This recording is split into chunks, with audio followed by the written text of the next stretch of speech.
E a gente pode começar falando sobre até a questão que envolve esse universalismo dentro da tua jornada de trabalho, né? Ramatiz também, né? Que está envolvido com Umbanda, mas às vezes não está envolvido com Umbanda para algumas pessoas, né?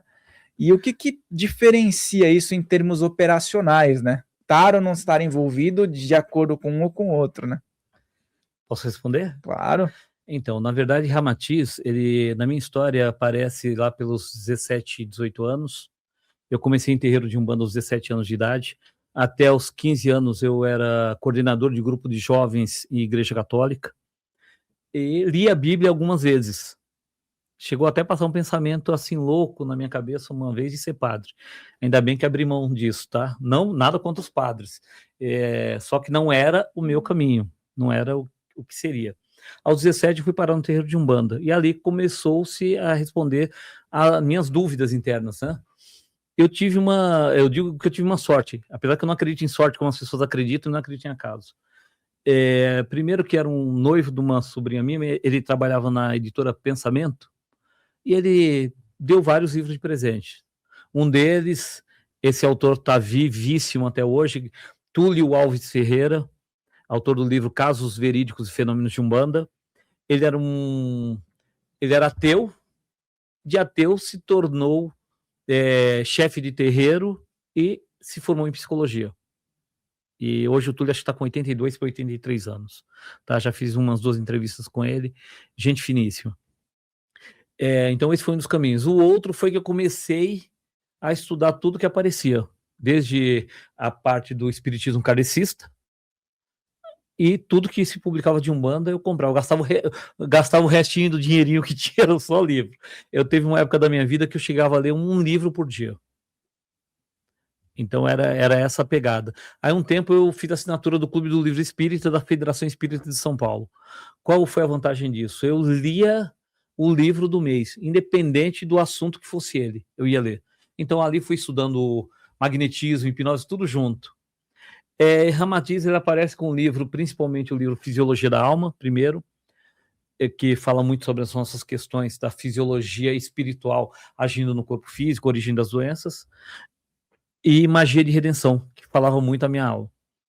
Aliás, eu até trouxe um slide falando do Magia de Redenção. Magia de Redenção, eu ouvi do próprio Zanarotti, o Zanarotti teve contato com o Ercílio Mais durante o tempo, que esse livro ele ficou anos e anos para ser publicado e não era. Não era. Primeiro, o próprio Ercílio Mais conta isso no livro Magia de Redenção. Ele fala que quase tudo pronto, ele nunca tomava coragem, até que um dia ele sofreu uma cirurgia, retirou a vesícula, e quando ele estava em recuperação, né, já ali na convalescença, uma entidade que seria um caboclo sertanejo, o Nhoquim, incorpora nele e pede para a esposa dele pegar o travesseiro dele. Quando ela pegou, ele rasgou o travesseiro e achou lá dentro um feitiço.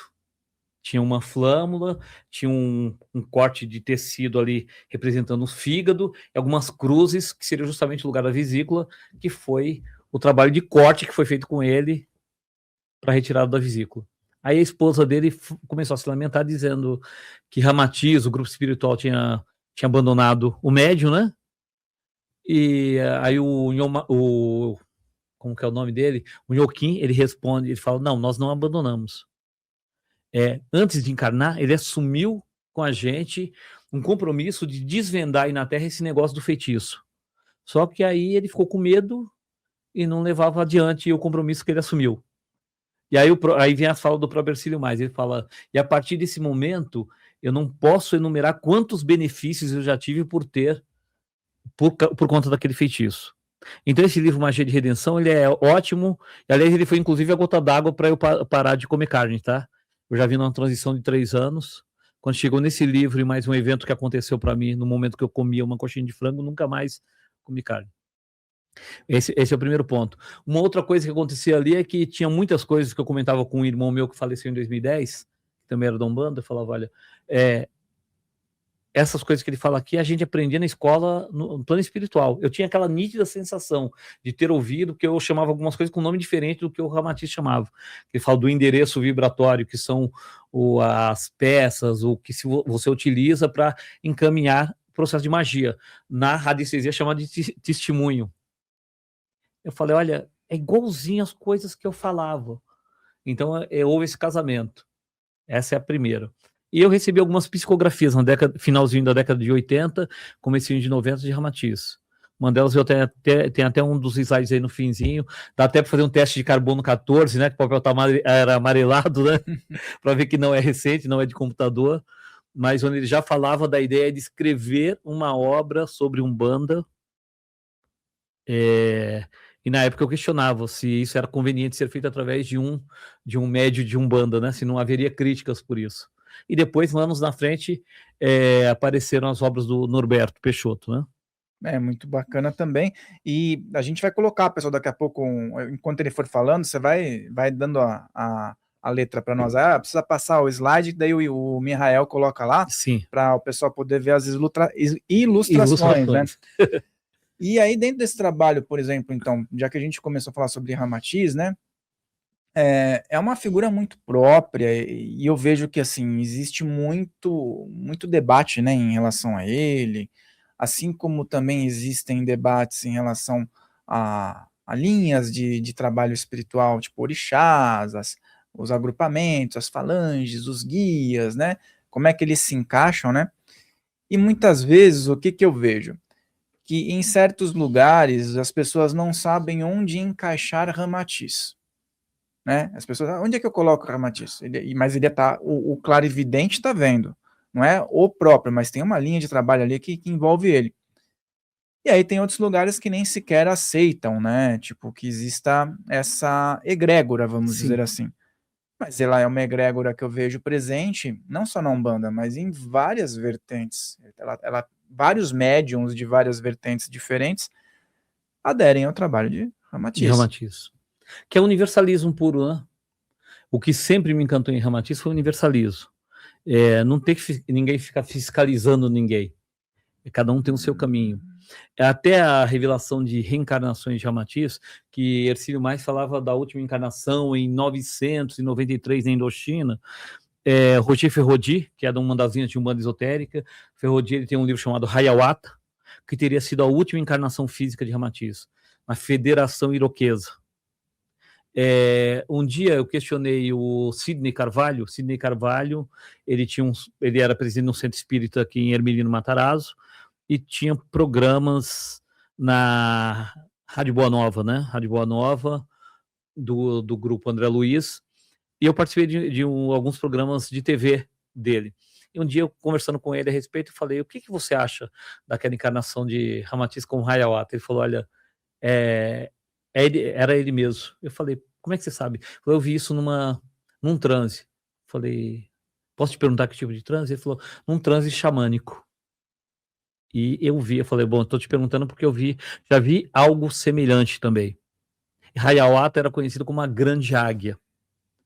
Eu já tive algumas visões com Ramatiz, uma delas, acho que foi a segunda vez que eu consagrei a ayahuasca, e aquele rito foi inteiro no plano astral, ele me mostrando coisas. Ele me falou uma coisa que para mim, que na época eu já tinha quase uns 30 anos de Umbanda, como é que eu não tinha enxergado isso? Ele falou, olha, todos os caboclos águias são do hemisfério norte. Eu falei, eu não tinha percebido isso como? Mas Ramatiz, para mim, óbvio, tem uns que falam, ele é fulano, falou, olha, uma das formas que ele se manifestava era como um caboclo águia valente. Tipo, ele vinha como um nativo da América do Norte. Exato. Que foi a última encarnação. Mas o que também é irrelevante, eles podem assumir outros corpos, né, pela plasticidade do corpo espiritual. Mas ele assume isso. Tem uns slides que eu fiz aí, onde eu mostro do livro Magia de Redenção. Vai colocar na tela aí, pode pôr na tela aí. Do livro que seria... Pode dar sequência, vamos lá. Tem um livro Magia... Deixa eu ver, isso foi no livro Missão do Espiritismo, tem mais de 70 páginas sobre Umbanda, e eu falava isso naquela época. Olha que eu lia muito livro de Umbanda, da Umbanda Popular. O Magia de Redenção foi o que eu comentei. Agora é o seguinte, pode ir adiante. Eu faço um comparativo entre Ramatiz e os textos deixados por um preto velho chamado Pai Ernesto de Moçambique. Pode ir adiante. O do Ramatiz era no Missão do Espiritismo, E o outro vem no livro Lições de Umbanda e Quimbanda na Palavra do Preto Velho, de Mate Silva.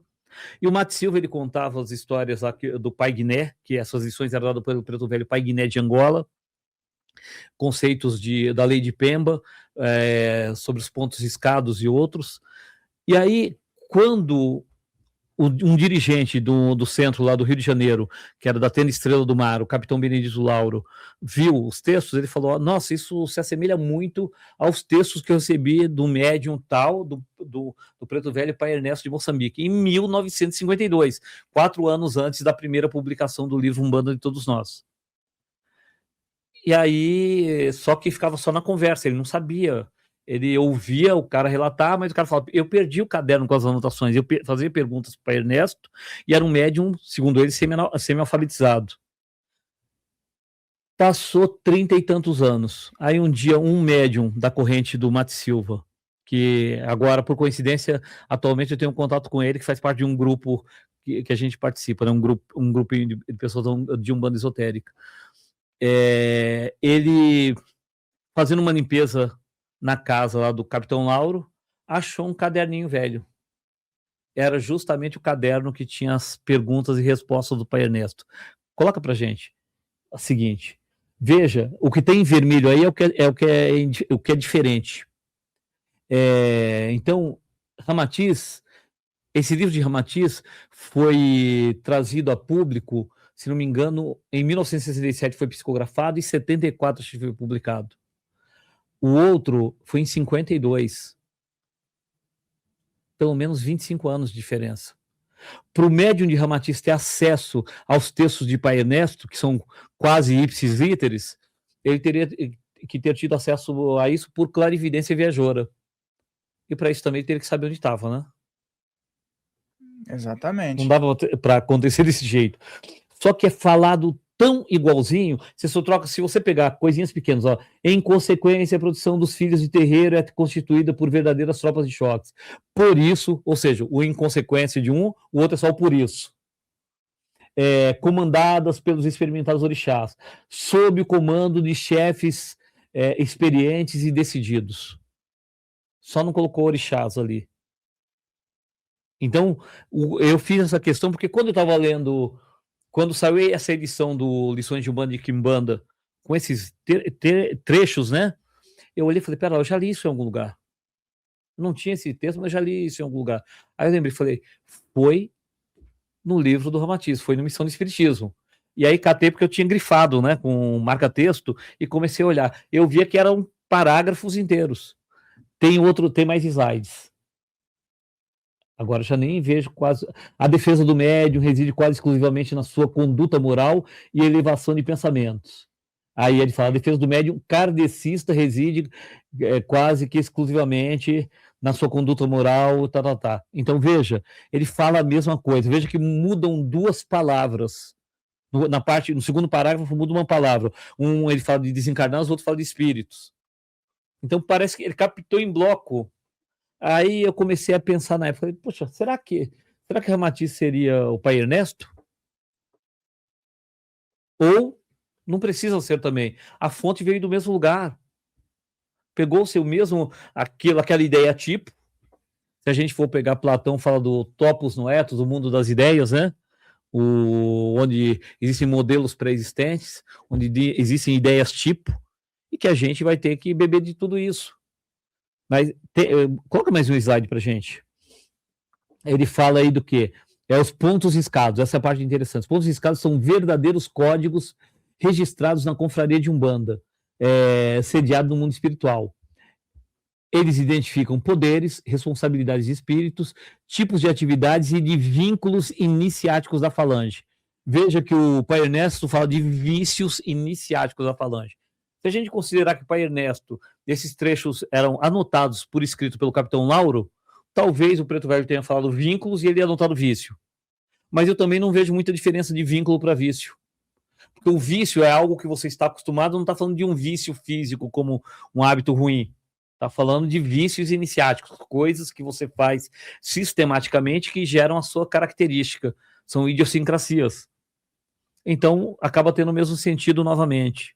É verdade. E até eu vi que no começo da apresentação lá, as pessoas têm muito essa questão do ponto riscado, então da simbologia que liga, Sim, por exemplo, uma linha espiritual, um orixá, e as conexões. E tem maneiras diferentes. As pessoas defendem uma maneira, mas assim, tem a maneira própria, que a pessoa está seguindo lá uma linha, mas você tem uma vertente que é mais ligada a Umbanda esotérica sim. também, né? Que tem umas diferenças interessantes que conectam com outras culturas que já estiveram aqui na humanidade, né? Então, como é que funciona essa conexão em relação a essas forças, né? Os orixás, aos espíritos, e a outras sintonias, né? E aí tem essa ponte com os pontos riscados, muitas pessoas chamam de sigilos e tudo mais, né? Então, o que eu vejo é assim, a única forma que eu vi com muito sentido de fato, quando se fala de Lei de Pemba, da escrita sagrada, foi justamente quando o Mate Silva, quando eu li o primeiro livro do Mate Silva. Aí tem outra curiosidade, o primeiro livro foi o Mistérios e Práticas, quando eu fui ler o Lições de Umbanda e Quimbanda na Palavra de um Preto Velho, eu entrei em choque naquela época, devia ter 18 anos, 19 anos. Eu entrei em choque, e ele chamava o tempo todo o Preto Velho de Pai G, ele não dava o nome. E aí, no meio, enquanto eu li aquilo, eu escutei a entidade que trabalhava comigo falar para mim, ó, Pai G, que ele fala é Pai Guiné, que o meu mentor, Preto Velho, é Pai Guiné também. E aí eu falei, será? Ele falou, você não precisa ler esse livro agora, você pode ler depois. Não, você não vai suportar, né? E não estava, realmente estava pesado para mim o livro. Aí eu fui lá no finalzinho do livro, estava lá, o Mato Silva dizendo, é claro que Pai G é Pai Guiné de Angola. Eu falei, bom, já confirmou, né? Então vou continuar para quê? Que o que eu trabalho é Pai Guiné do Cruzeiro. E aí, tudo bem, mais adiante eu retornei a esse livro anos na frente, né? Mas veja, quando se fala dos sinais riscados, a Umbanda esotérica, ou o esoterismo da Umbanda, que é como eu prefiro, porque eu acho que tudo tem uma parte esotérica, que é aquela parte que se estuda, e não porque ela só é mais profunda porque as pessoas não estão treinadas para ver. É só por isso. Quando eu te mostrar, por exemplo, a diferença de Xangô para Ganesha, você vai ver que isso está lá escrito o tempo todo, mas ninguém viu. Aí na hora que você vê a primeira vez, você não esquece mais. E essa é a parte dita como esotérica. Então, quando você pega lá o alfabeto, que é a questão do arqueômetro, o arqueômetro foi uma descoberta, uma produção de Saint-Yves d'Alveidre, Marquês d'Alveidre. Ele se casou com uma marquesa, ele era um estudante de sinarquia, que é o governo perfeito, que ele afirmava que já existiu aqui no planeta Terra. E nessa procura dele, ele começou a gastar a fortuna da família, da marquesa, né? Até que ele chega nos Brahmanes e ele vê um peitoral. Acho que a gente tem a foto desse peitoral, viu? Sinarquia, esse termo eu já ouvi algumas pessoas falando Que é o governo sobre o governo sagrado. perfeito, né? Governo perfeito. Governo de sim. Vamos lá, deixa eu. Acho que tá mais para trás, hein? Ah, não, acho que não. Eu tô. Acho que pode. É isso. Arqueômetro. O arqueômetro. Esse aí, aquele colete ali. Isso.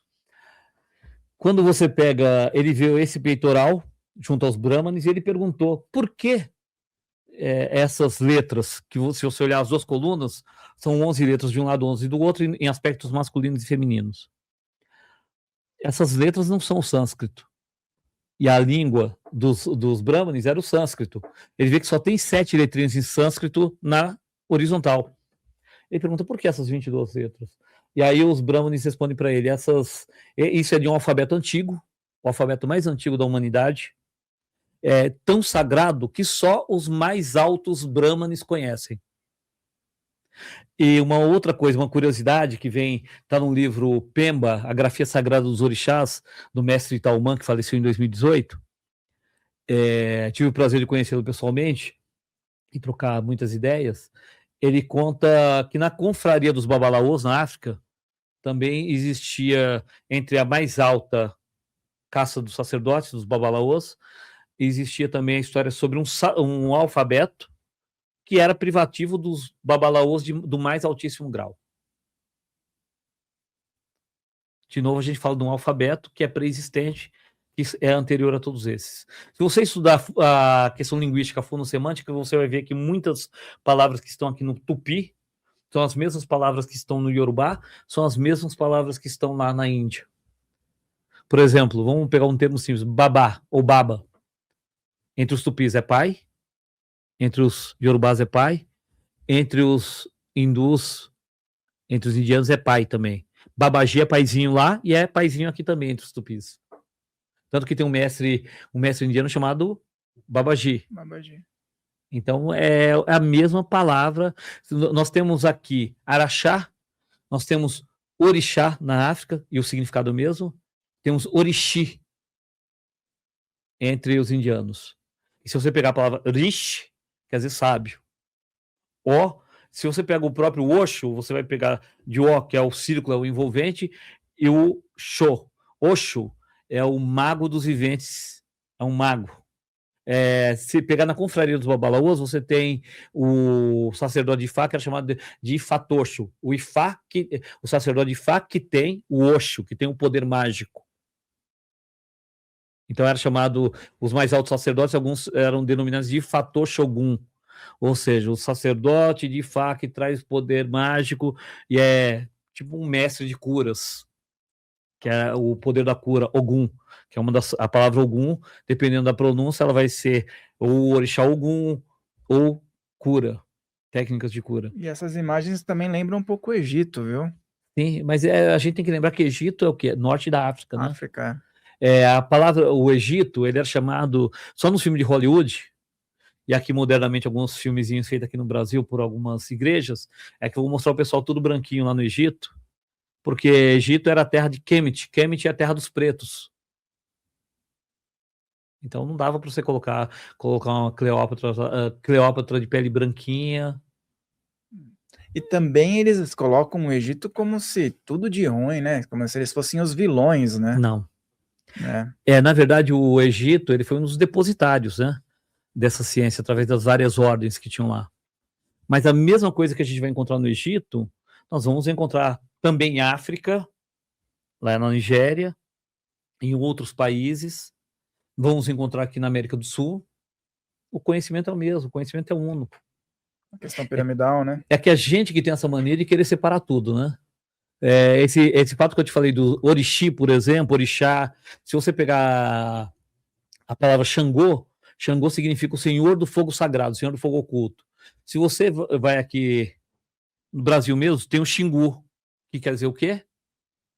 Senhor do Fogo Oculto, Senhor do Fogo Sagrado. Se você considerar que as línguas antigas, o que considerava era consoante e as vogais eram usadas como aglutinatórias para dar sonância, você tem a mesma letra, X, N, G, o SHNG, Xingu, Xangô. Ou pior ainda, Ganesha, né? Ganesha. Tem o símbolo ali, né? Bota ele pra gente. Iago. O machadinho ali, né? Esse do Ganesha ele é interessante, que foi o seguinte, eu tinha comprado uma vez, sabe esses de torno CNC? Um Ganesha de frente, todo esculpido de madeira, né? E esse Ganesha, ele era... Eu falava pro pessoal, Ganesha Xangô.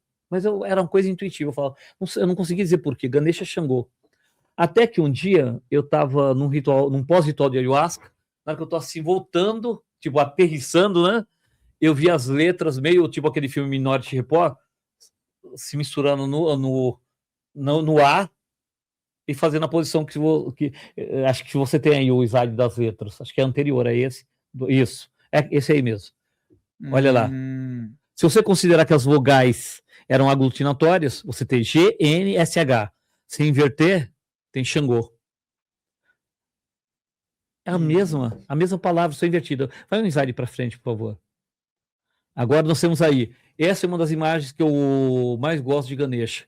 Ele tem um machado na sua mão direita, que é o Oxé de Xangô, um machado de 2 gumes. Na mão esquerda ele tem um lótus, que é aquela planta que quer dizer que não é contaminável, não se contamina, não é corruptível, porque o lótus nasce no charco e não se contamina. E o engraçado é que, qual é o nosso correspondente aqui na cultura afro-brasileira? A flor que nasce no charco e não se contamina. É o lírio. Tanto que os pontos de Umbanda falam isso. Flor da verdade, da justiça e proteção. Flor da verdade, da justiça e proteção. Filho de Pai Xangô, ninguém joga no chão.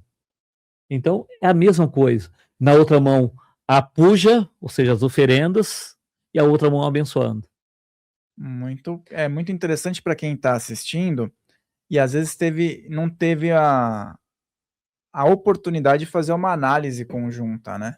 Sim, mas eu acho que isso precisa. Aí nós temos, quando esse slide seguinte, ele mostra uma única historinha que fala de Xangô. Eu vasculhei até achar que fala, Xangô, ele ri quando vai à casa de Oxum. Ele fica bastante tempo em casa de Oiá, que é em Ansan. Ele usa um grande pano vermelho. Elefante que anda com dignidade. Nesse ele coloca o Xangô como um elefante. E aí vem lá o arquétipo. Meu senhor que cozinha o inhame com ar que escapa de suas narinas. Aquela coisa do estereótipo de que o filho de Xangô, ele é irado. Ele, quando ele fica bravo, sai de perto, né? O trovão, é o raio. Deixa eu ver, tem mais um trechinho. E ele fala, meu senhor que mata 6 pessoas com uma só pedra de raio. Se franze o nariz, o mentiroso tem medo e foge. Vamos pegar o mito de uma forma hermenêutica. O mentiroso, ele já tem medo da justiça. Então é isso que ele fala. Se ele franze o nariz, o mentiroso tem medo e foge. Então, o tempo todo essa correlação. Só que o interessante que a gente vê aí em Ganesha, que Ganesha traz o símbolo de Shiva na testa. É como, ou seja, lá Xangô é filho de Exu, que é Shiva. E aqui nós vemos Xangô, no contexto de Umbanda, a gente fala que as ordens vêm de Xangô ou de Micael para a linha de Exu, né? E a questão, a gente está falando sobre essas figuras, né? Sobre os arquétipos também, que estão ligados, né? E Ramatiz falava muito sobre questões também relacionadas à proteção, né? Sim. Sobre conduta do médium e, no caso, muitas pessoas também, quando começam num trabalho mediúnico, e às vezes se ligam em algumas leituras, tem muito esse impasse sobre ser atacado, sobre ser um médium e estar vulnerável. E você falou sobre Ramatiz e me lembra muito que ele fala muito sobre a conduta particular do médium, né? E como é que funciona essa intersecção com esse universo que a gente está falando, já que a gente está ampliando também esses hemisférios, né? Então, veja assim, eu tenho uma psicografia que eu teve uma época, 1990 também. Essa psicografia foi feita pela entidade, pelo meu mentor, o seu Sete Cobra Coral, e ele fala justamente sobre, ele fala que tem muitos médiuns que custam muito caro para as falanges de Umbanda, porque eles não vigiam. Então, pelo contrato assumido, às vezes à noite se estabelecem pelotões em volta de alguns médios para protegê-los por conta do contrato feito, mas eles não estão correspondendo devidamente a esse contrato. Então você vê que Ramatiz fala semelhante a isso, que é a questão do contrato. O médium de Umbanda, isso é bem polêmico, tem gente que fala que médium é médium, eu não concordo também. Eu não estou dizendo que o médium de Umbanda seja melhor, mas ele foi preparado para um trabalho diferente. Ele foi preparado para um trabalho terra-terra, para lidar com magia, para lidar com demanda, para lidar com coisas que são mais pesadas. E não para teoria e para doutrinação pura e simplesmente, que é mais mental. Então, se ele precisa lidar com questões que são físicas, vamos falar, usando energias do próprio corpo ectoplásmicas, ele vai precisar de um aporte maior para isso. Se a gente pensar, vamos lembrar do que? Dos banhos de ervas, da alimentação, a defumação. A defumação tem gente que ainda coloca na conta de crendice. Tem alguém que discorda que uma planta seja diferente da outra? Difícil, né? Porque se o cara fala pra mim que ele discorda, que todas as plantas são iguais, eu peço para ele comer uma folha de Comigo Ninguém Pode, em vez de comer alface. Se ele sobreviver, né? Duro ele contar, né? Conta a história depois. Era, Pode né? contar por psicografia depois. Mas ele vai conseguir. Às vezes o pessoal pergunta, isso aqui pode comer? Eu falo, pode. Talvez você não coma a segunda vez. Mas a primeira você consegue, né? A segunda talvez não vá ter essa É oportunidade. a segunda que não é garantido. Mas veja, se as plantas elas absorvem energia diferente, se elas desenvolvem campos energéticos diferentes, isso hoje até os estudos de fitoquímica e outros provam, quando queimadas, elas também vão liberar energias diferentes. Se a gente pensar no contexto de física newtoniana e física de alta energia, você vai pensar o quê? A matéria é energia condensada ou congelada. No momento que você desagrega essa matéria, você libera uma energia diferente. Se não fosse suficiente isso, a gente tem as questões, já que nós falamos outra vez de hipnose, PNL, das questões de âncoras, que são os estímulos neurosensoriais, que você, se você vai utilizando repetidamente, eles são criados um código individual para você. Então, por isso que às vezes o pessoal fala, nossa, eu sinto o cheiro do incenso, me dá uma calma. Óbvio, isso daí já ficou desenhado para você. Tem gente, eu não vou, às vezes eu não quero entrar na polêmica, tá? Às vezes o pessoal fala, você tem que comer o obi, senão a entidade não vai falar. O obi é importantíssimo no culto afro. O obi é a noz de cola, é a mesma de onde é feita a Coca-Cola, todos os refrigerantes cola. É um dos melhores estimulantes que a gente tem, energéticos. Cola nítida ou estercúlia cuminata. O que eu acredito é que isso desperta uma âncora atávica, ou seja, uma lembrança de quando você já tinha despertado esses poderes naquela outra encarnação, em solo africano, por exemplo. Então, o seu corpo astral ou perispírito ressona com aquilo e você começa a abrir chaves daquela época. Então, o que a gente está falando nesses processos de iniciação são de processos de âncoras atávicas, processos mnemônicos, novamente. E não que o médium sem isso ele não vai funcionar. Talvez ele demore um pouquinho mais. Talvez ele acesse amanhã em sonho. Talvez ele tome ayahuasca, jurema, alguma outra coisa, ou mesmo um copo de vinho e caia lá de novo. Mas ele vai chegar lá. Então a questão é, que ferramentas eu tenho para fazer isso? Uhum. Entendeu? Então veja que a gente tem um monte de caminhos para se fazer. A Umbanda, quando o pessoal fala de ramatizar, pode, não pode, década de 1980 era muito comum se falar de linha do Oriente. Hoje eu não vejo quase o pessoal falando. Eu sou um defensor da linha do Oriente, mas hoje em dia tem lugares que nem, assim, tem lugares que sim, mas tem lugares que nem abrem essa possibilidade. Então, mas era uma das linhas mais... Tem terreiros que tinham como foco principal esse tipo de trabalho. Um dos trabalhos que eu tive com ayahuasca e jurema, eu vi comecei a ver umas aberturas no plano astral, né? E eles mostravam um grupo de entidades que falam da lenda dos leões alados, e que geralmente seriam seres de Sírios, a lenda dos leões alados, e que veio essa ideia de serem alados porque eram espíritos, eram seres humanoides, né, com aparência de leão, e pela aura, e começava a flutuar, o pessoal falava que eram leões voadores, leões alados. Mas na própria visão se fala, não tem nada não tinha asa nenhuma ali. Eram simplesmente seres da constelação de Sírios. E se falava de seres solares, e que essa era chamada de linha, como é que fala, de povo das estrelas. Coincidentemente, nas tradições de Jurema também se fala de um povo das estrelas. E que eles falam que seriam muito ligados à linha de Oxalá na Umbanda, que é uma linha predominantemente solar, é uma linha ligada aos aspectos astrológicos solares, né? Uhum. Então você vê, mas que diferença faz isso para a Umbanda popular ou não popular? Não faz, a Umbanda é essencialmente prática. Alguns vão querer estudar mais, outros vão querer estudar menos. Como em tudo na vida, você vai ter um cara que é muito técnico, que gosta de estudar, saber o porquê de cada coisa, e tem um outro que é muito bom braçalmente, vai lá e vai fazer, e nem por isso ele vale menos que o outro, né? É simples assim. São paralelos, né? Eu acredito que até para alguns médios ele assumiu a postura de eu não quero saber de nada dessa vez. Eu só quero trabalhar. Entendeu? Utilizar a energia. Eu não quero perder tempo, eu sei que eu vou me desviar. E tem gente que, se você olhar, ele vai se desviar. Tem histórias no próprio espiritismo kardecista, pouca gente sabe que o Chico Xavier foi médium de materialização.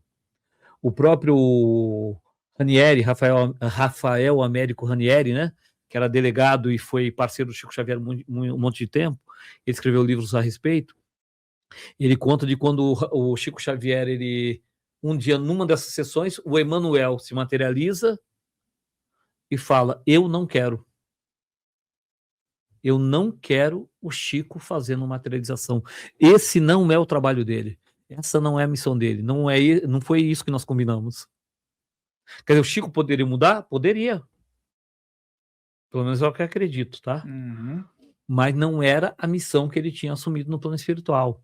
Ele tinha condições de gerar ectoplasma para essas manifestações? Tinha. Será que não ia encurtar um pouco a vida dele? E será que também ele não ia gastar tanto tempo nisso que os livros iam deixar ficar em segundo, terceiro plano? A gente não tem tempo para tudo. O Arigó esgotou fácil, né? Olha, eu sempre coloco a outra parte polêmica. O caso do Arigó não era a incorporação, era a possessão, né? Vamos conceituar? Ele não tinha descanso. Não, porque o que acontece nos terreiros de Umbanda é diferente do que acontece no centro kardecista. A incorporação na Umbanda é o que a gente chama de mecânica de incorporação. O médium é atuado nos chakras, nos plexos, e ele é tomado mecanicamente. Tanto que muitas vezes, depois que a entidade faz, é que o médium consegue pensar naquilo. Tocou, fez, mexeu, resolveu tal situação, entendeu? Agora, imagine aqui que incorpore aqui, vamos falar do Dr. Fritz, já que falando dele, eu vou operar você. Eu sei que vou cravar um bisturi ou uma faca no seu pescoço, onde eu sei que qualquer lugarzinho, um errinho mínimo de milímetro, você está morto. Eu quero ver isso? Não. Então, com o médio, eu quero que você me desliga 100%. 100% e mais um pouco, né? Me desliga 110%. Eu não quero ver isso. Eu não quero atrapalhar o trabalho de quem está trabalhando, inclusive. Então, isso já é possessão, mas não era uma possessão no sentido negativo que as pessoas falam. É uma possessão, é uma tomada sensorial em 100%. A maior parte das incorporações não acontece dessa forma. O médium carrega ali percentuais, 10, 5, 20, 30, 50% de consciência, às vezes mais. E muitas vezes o próprio mentor ele fala para você, não preciso que você esteja... Já me aconteceu da entidade encostar e falar, eu não vou incorporar. Fala para ele isso. Fala, não, mas bota a mão na perna dele aqui. Fala para ele tal coisa. E ele fala, não precisa. Esse era um preto velho. Não é nem o Exu, tá? Quando o Exu fala que não vai incorporar, fala, ufa! Porque se ele não vai incorporar, porque o negócio vai ser pesado demais, né? Então, se existe várias maneiras de se trabalhar com mediunidade, porque tem que ser sempre daquele jeito. Mas nós temos diferenças. O médium, como você falou, o Arigó, tinha que ser daquela forma. Tanto que se você vê o começo da história dele, ele queria fugir da história, né? Vou ter que falar de novo.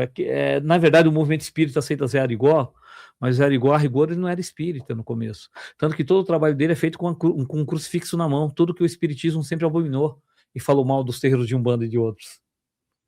Esse era o código dele com o Dr. Fritz, né? Você vê, eu acho que até que você falou, me surgiu algo. O trabalhador, por exemplo, o espírita, ele tem uma certa dificuldade de se adaptar, por exemplo, se ele for na Umbanda, talvez pela formatação que você falou do contrato. Sim. O umbandista, ele vai de boa lá no espiritismo, sim, né? Segura de boa pelo tipo de trabalho, né? Porque energeticamente foi preparado para a pior viagem possível. Entendeu? Então, se a viagem for mais suave, ele aguenta. Agora, quem está acostumado para uma viagem leve, para um embate mental, aí chegar lá, tem que passar no meio do agreste, já pode estranhar. Entendeu? Então, o médium de Umbanda, ele é acostumado, inclusive, com trabalhos no plano astral. Plano astral, o que eu acredito que muitos médios de Umbanda não traz consciência de projeções por isso, para ele não trazer o medo junto. Porque o pessoal fala muito de umbral. Umbral, para mim, Fael, umbral para mim é onde a gente está encarnado. Aqui é umbral. Se a gente sair aqui, for para a avenida ali na frente, daqui a pouco você encontrar uma coberturinha, tem um monte de gente morando embaixo da cobertura, não é assim que o pessoal vê o umbral? Minha clínica é em Santana. Se descer ali para Cruzeiro do Sul, embaixo do viaduto do metrô ali, do pontilhão do metrô, vai ter um monte de gente morando ali embaixo. Se vai ali no Parque Dom Pedro, do mesmo jeito. Você entra no umbral, é desse jeito, é gente que está perdida só. Quem é que não está perdido aqui encarnado? Que você conhece? É uma camada do umbral, né? Então, nós já estamos no umbral, então a gente está com medo do umbral por quê? O que o Umbanda lida é com zona de sombra e zona de treva, e às vezes submundo, mais fundo ainda do que isso. das projeções que eu me lembro conscientemente, eu falo, acho que eles não gostam de me levar para um lugarzinho bonzinho, porque geralmente eu lembro de projeção sempre com o Exu, sempre com o guardião. E geralmente não é nem umbral, já é para baixo, né? Mas tem coisa que se você lembrar conscientemente, ficar vendo, focado naquilo, o médium volta com medo. Eu falo, não quero mais fazer isso não. E sai correndo. Ele sai correndo, ele vai parar. Então, muitas vezes, ele é usado como a maior parte dos projetores, o Wagner, inclusive, fala muito disso, no médium que é levado, ele é colocado tipo num transe ali, e a entidade usa as energias dele, mas está no contrato, não tem vampirismo, não tem nada. Ele sabe que ele está sendo utilizado pelas entidades, ele sabe que ele foi lá, ele sabe que aqueles espíritos que estão ali precisam de energia de alguém encarnado, ou precisam ouvir alguém encarnado. Entendeu?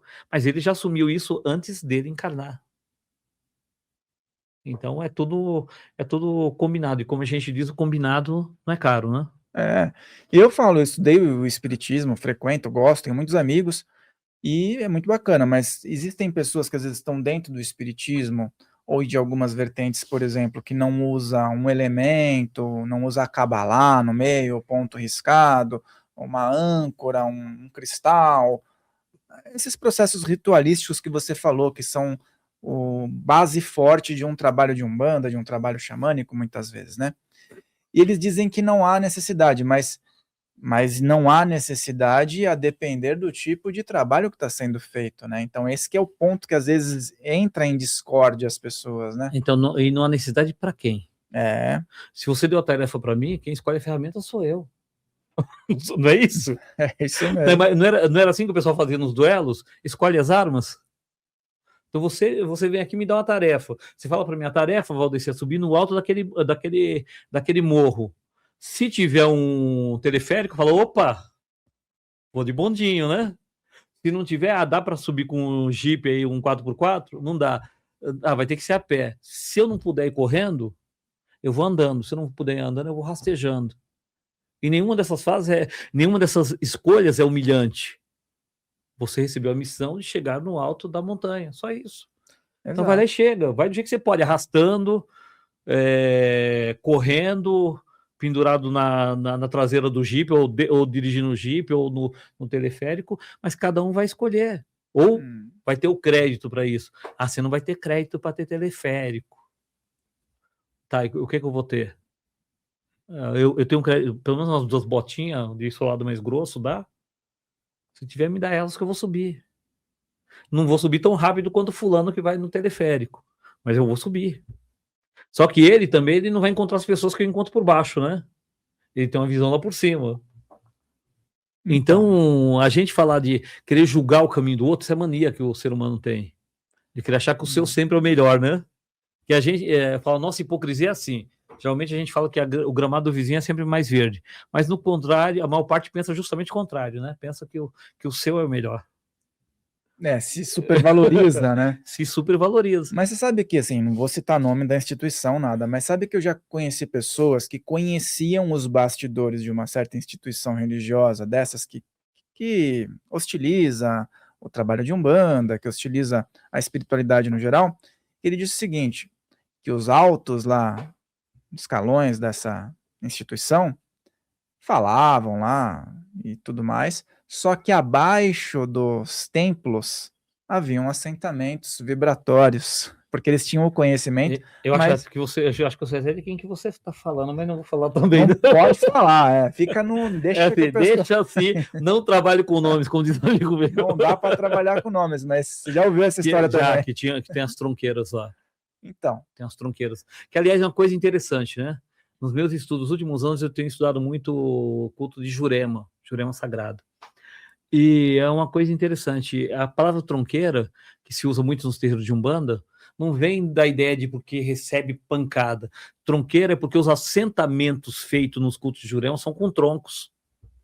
E a popularização desses assentamentos aconteceu quando houve perseguição, que o pessoal vinha lá com os tratores e removiam as juremas, ou os juremais do pessoal, né? O juremal, que era o reino deles, e já que eles não tinham aquilo na frente, e até para não identificar, para não ter perseguição, os caras começaram a criar vasos com os troncos e ali eram feitos os assentamentos das energias, e daí tronqueira. Quando há uma fusão do culto afro miscigenando com os cultos de Jurema, aí começa a ter o assentamento de Exu também através de tronqueira. E aí, fora que na África mesmo não existe Exu de tronqueira. Na Nigéria não existia. Exu é o Senhor dos Caminhos, ele era cultuado nos caminhos. Nas entradas também, através de alguns assentamentos, algumas coisas. Então, essa história da casinhola é uma coisa muito própria de Umbanda, e tronqueira vem por causa do tronco. Já é da Jurema, não é da Umbanda. Nas outras como a gente culturas conhece. também, talvez não leve esse nome, mas tem ali, por exemplo, você mostrou Ganesha, né? O pessoal tem o firmamento ali, tem o altar, Sim, é um ponto de força, né? Que é falado, em né? todos, mas a intolerância é que faz a gente querer que seja diferente. Eu tenho um texto que eu escrevi que fala a intolerância aos fazeres diferentes, né? Que é assim, eu conto uma história, que é uma história popular, do pessoal, do cara que está lá no cemitério, e ele está colocando algumas flores para o seu falecido, né? Colocando algumas florzinhas, rezando. Aí chega uma pessoa oriental, coloca um pratinho de arroz, coloca uma bebidinha, e ele começa a olhar, torcer o bico. Daqui a pouco ele olha, ele não se aguenta, ele fala: escuta, senhora, a senhora acredita mesmo que o seu parente vai vir aqui comer esse arroz e tomar essa bebida? Aí a senhora olha para ele e fala: sim. E ele vai vir na mesma hora que o seu vem cheirar as flores. Quer dizer, para você, o pau que bate em Chico não bate em Francisco? Só É, porque o outro faz diferente, o dele tá errado. Mas ele está fazendo a mesma coisa que você. Mas se a gente pensar que isso é energia e que pode ser ponto de conexão, quem me garante que isso não gera uma conexão com aquela outra, com essa outra entidade, com esse ser espiritual, até por um código ancestral? Quem é que me garante que não existe? Isso fica parecendo, Fael, aquele mantra que o pessoal, o cético, criou, de dizer: ah, mas ninguém nunca voltou, ninguém que morreu voltou para contar como que é. É mentira, teve um monte de gente que voltou para contar. Se você não quer ouvir, você não quer ouvir. Simples exatamente. assim. Mas tem relatos, tem escritos, tem estudos no mundo inteiro, tem estudos de quase morte. Então, abre os seus olhos e veja. Vai lá, tira suas conclusões. Primeiro, estuda o fenômeno. Senão fica muito fácil você negar. Isso quebraria os paradigmas das disputas que tem entre essas escolas espirituais, né? A tradição, que nem você falou, que é um termo que até é utilizado, né?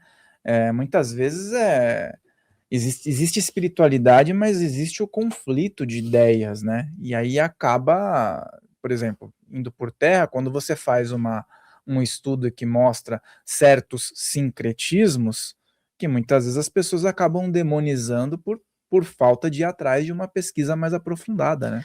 Então, o que é mais confortável? Geralmente, o preconceito, a gente falou, preconceito é filho da ignorância mesmo, né?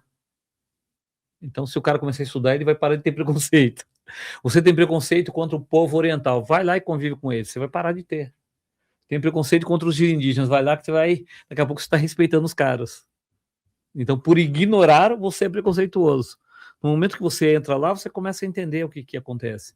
É como a gente falou de tradições. Você pegar, todos os messias nasceram em 25 de dezembro. Todos os messias são filhos de uma virgem. Todos foram torturados.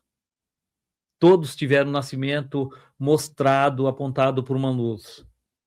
Se você pegar a história de Horus, é a mesma história de Jesus. Se você pegar a história de Yurupari, ou o Jurupari, que é o Messias Tupi, é a mesma história. Tanto que foi essa história que a Companhia de Jesus usou para tentar demonizar Yurupari, e até hoje existem tribos que consideram Yurupari como um demônio. Porque quando eles começaram a falar do Deus branco que fazia isso, os índios responderam: não, sim, Yurupari. E começaram a contar a história de Yurupari. E aí. Tem um documentário lá, O Olho de Horus, né, que fala sobre essas questões. Mas essa questão da simbologia, né? Porque, beleza, as datas viraram datas que são sintonizadas, né? Vamos dizer assim, né? Mas quando a gente vai observar registros históricos, essas histórias elas têm as suas peculiaridades, né? Suas diferenças, mas há algumas mudanças para que fiquem dentro do sincretismo, né? Sim, porque a história é a mesma, é uma história tipo. A própria questão que se fala da virgem, no conceito antigo, a virgem não era aquela que nunca teve relação sexual, era aquela que nunca tinha parido.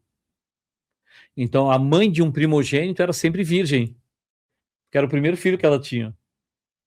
Entendeu?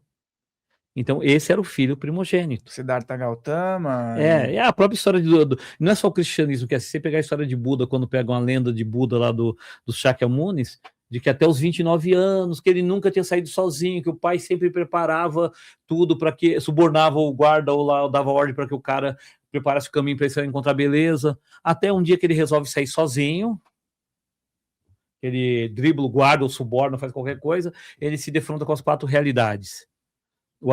Como que é? O adoecimento, o nascimento, o envelhecimento, o adoecimento e a morte. Se não me engano, são esses 4. Cá entre nós, você consegue conceber que um cara com 29 anos, pai de 5 filhos, não soubesse o que era nascimento? Não soubesse o que era envelhecimento? Não soubesse o que era adoecimento? Dentro dos redutos do palácio, que geralmente era um bairro, ninguém tinha morrido? Então a gente está falando de símbolo, né? Talvez ele não soubesse tanto como que era a pobreza. Talvez ele não soubesse dessa realidade, não tivesse convivido com a realidade. Mas é impossível não ter pego uma gripe, não ter pego... Não viu o filho nascer? Né? Isso, só eram 5.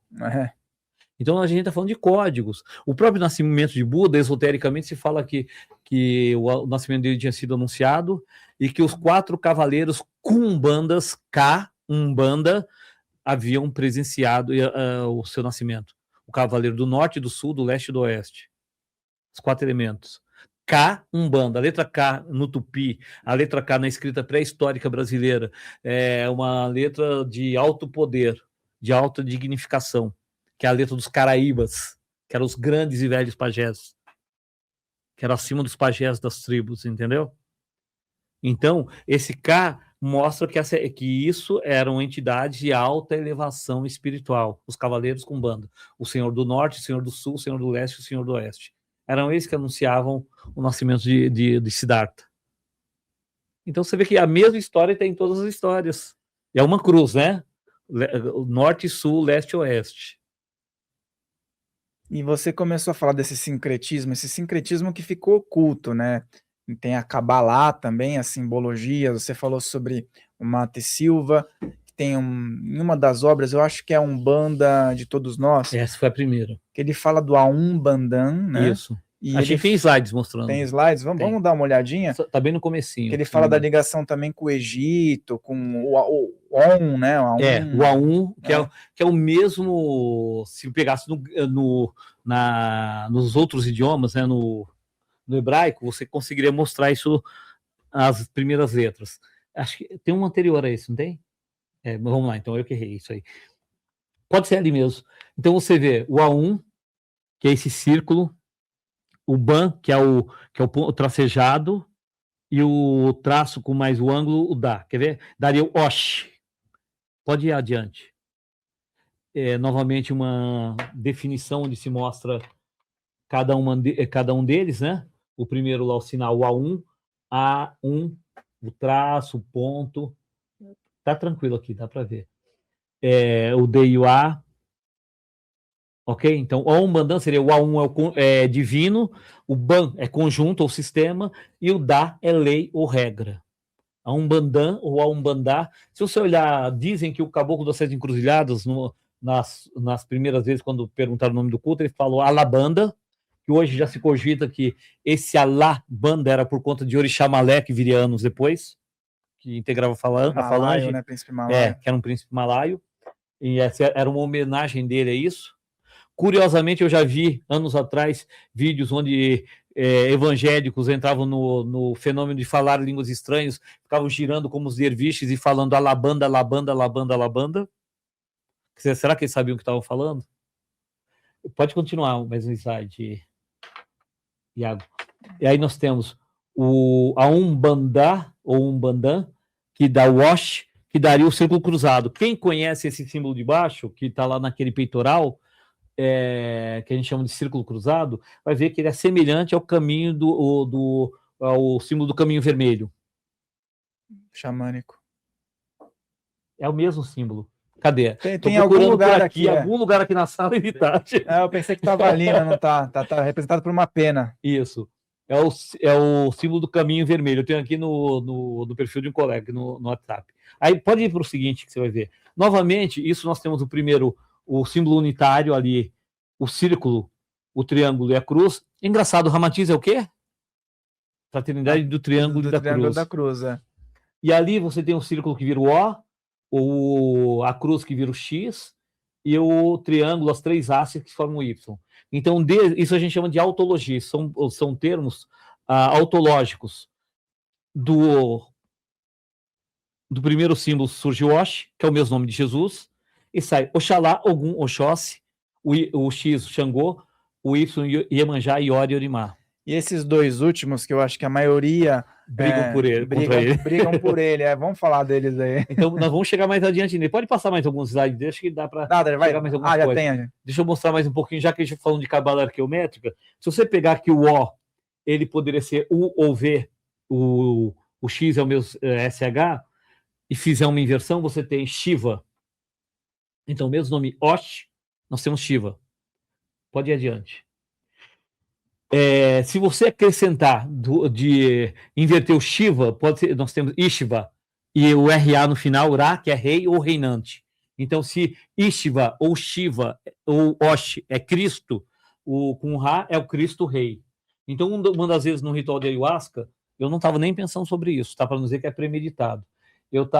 Eu vi uma imagem arquetípica de Shiva, que não é comum se ver por aí, ele com uma espada, tanto que eu fiquei anos procurando. Ele com uma espada, e depois ele começava a dançar no meio do fogo, se consumia pelo fogo, Nataraja, tá aqui na minha esquerda, aqui, Nataraja, depois de consumido pelo fogo, ele ressurgia como Ishvara, ou seja, o mito da Fênix. Ele ressurge como Cristo Rei, é aquele que volta de si mesmo. Como disse Jesus lá depois na Galileia, destruam esse templo e em 3 dias eu reconstruirei. Entendeu? Eu falo que Jesus incorpora o mito de Shiva ali quando ele diz, e eis que eu venho trazer, que eu não vim trazer a paz, eu vim trazer a espada. Eu vim trazer o fogo, eu vim atear fogo e quero que o fogo arda. Ali Jesus encarnava e incorporava o mito de Shiva, o fogo transformador. E ressurge como Cristo Rei, que é o Ishvara. Pode ir adiante, Iago, por favor. Aí nós temos lá, de Ishvara, Oshira, se você pegar Oshira, que era como se chamava no Egito Osíris. O pessoal fala que o deus Osíris e Ra não são, era a mesma coisa. Oshira. Aliás, até se for falar de questões reencarnatórias, eu já me vi nas reencarnações como sacerdote no Egito. Existe uma frase que a gente fala que o Oxirá se compadeça do sono da sua alma. Isso não era uma praga, tá? Não era uma maldição, era uma bênção. Que o Oxirá se compadeça do sono da sua alma. Você está dormindo, você vai acordar. Então, Oxirá. Agora veja a assonância. Oxirá, aí chega em terras nigerianas como Oxalá. E a gente está brigando pela mesma coisa. Entendeu? Oxirá, Oxalá, Ishvará. Essa língua egípcia aí, que era desta época, ela é uma língua que não se fala mais lá, né? Não, hoje não se fala mais. Ó, o próprio nome Osh, que é o do Cristo, Ish, Osh, você vê, Em Osh. Então, Moisés nunca foi aquele que veio das águas. Moisés é Em, que é lei, Ma, ou Em é lei, tanto em Yorubá, entre os tupis também. Ma é lei. Moshe é aquele que é um filiado à lei do Cristo. M de lei e Osh do Cristo. Então Moisés era um título, era o filiado à lei do Cristo. Então, não seria, como não é um nome próprio, que é tipo assim, foi colocado o nome Moisés. Moisés não era, e não era esse o significado que eles colocam, era aquele que veio das águas, alguém da lei do Cristo. É como um avatar, que é o caso de Emanuel, né? Emanuel é de Emmanuel. M, que é lei, Manu, que é pensamento, e El, que é Deus. É um filiado à lei do pensamento divino, que é um avatar, que é um Cristo, que é um Messias. Não é um nome próprio. E o Babad, que você falou, ligado à figura de Shiva, também tem aquela questão antiga que você mencionou, né? O nome Babad. Do Babaji? É. Sim, então, mas veja que todos, alguns vão se apropriando de títulos. Os títulos vão ficando. Eu lembro que o nome do Rajneesh, quando os primeiros vinham no Brasil, chegava como Rajneesh, depois começaram a ver como Osho. Era Bhagwan Sri Rajneesh. Depois o pessoal pegou o Osho. E o Osho também já é usado na África, no geral, entre os Yorubás, né? Pode ir adiante, por favor. Esse é o peitoral que nós já falamos. Pode ver que ele tem aquele círculo cruzado no meio, lá em cima. Ele tem exatamente aquele que é o meu símbolo do caminho vermelho. E os 4 elementos, norte, sul, leste, oeste. As letras em volta e embaixo o sânscrito. E o alfabeto adâmico nas laterais. As letras. Isso é o que constitui o que nós chamamos de lei de Pemba na Umbanda. Que é, se você olhar esse talismãzinho aqui, é levantado baseado nisso, tá? Esse daí é bem particular, é meu. É relacionado à minha vibração. É ligado ao seu trabalho. Ao meu nascimento. Seu nascimento. O arqueômetro, né? Que era o próximo. Pode ir adiante. Legal esse daí, hein? Esse é o trabalho do Santives. Santives, ele descobrindo através do peitoral, ele começa a estudar o arqueômetro e descobre que que até templos antigos eram construídos dentro de um padrão musical e de um padrão energético. Por exemplo, que signo que é o seu? Peixes. Peixes, é o terminador de tudo. É o contraponto diário, ela termina tudo. Então, veja assim, a nota musical, se você fosse o chefe de um templo, tudo ia vibrar dentro da sua energia, do seu signo. Vamos supor aqui que a sua nota seja a nota Si. Se você pega um daqueles vasos, uma daquelas ânforas que tinham, se você pegar o padrão de ressonância dela, era um padrão Si. Então tudo era feito pro dirigente do templo. Porque quem tem que estar mais forte no templo? O dirigente. É ele que vai segurar toda a pancada, né? A base, né? Então, se você pega... E ele demonstra tudo isso na parte de arquitetura arqueométrica. Mas o mais interessante é o que a gente vai mostrar adiante. Quer ver? Vamos lá, esse é o planisfério que ele mostra, com a estrela de 12 pontas, mas aqui fica mais difícil de entender, mas vamos adiante que eu vou mostrando. Aqui, por exemplo, o triângulo da Terra, ou o triângulo